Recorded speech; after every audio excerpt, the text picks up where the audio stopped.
The second person we went to see was Benoit. I think that's the name, Benoit. I'm not quite sure. I know there was a Benoit there, and I think that was his name, but I'm afraid I've forgotten it. I'll find out this next Tuesday. But that was really interesting because the physiotherapist really wanted us to speak to him, and it was really interesting because as soon as we both got to his bed, he was asleep.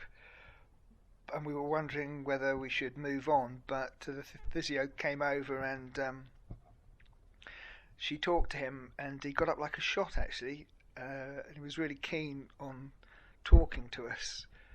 Now his memory is really bad. You could see him trying to recall different things that we asked him about, and he had to sit there for 30 seconds and longer just trying his hardest to recall some simple things like what job did he do before the job that he had now, and what was the name of we had a compass, and we were asking him about that, and certain things we were asking about, you could see that he was really struggling to recall what they were called.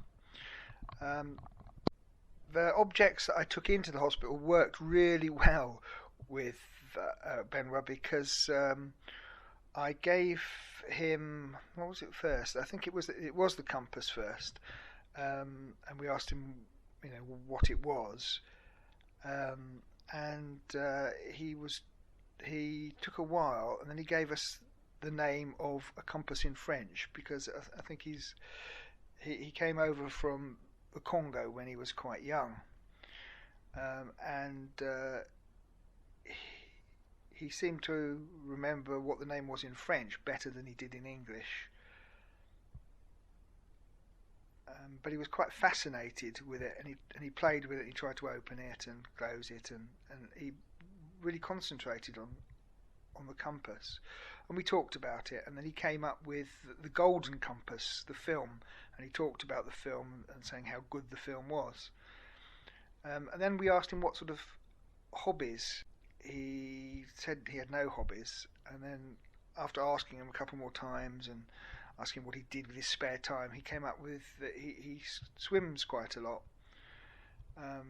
and I had some video that I took along of water related stuff, so we projected on the wall some divers, people diving, and some sea, and some plankton, and he seemed quite interested in it.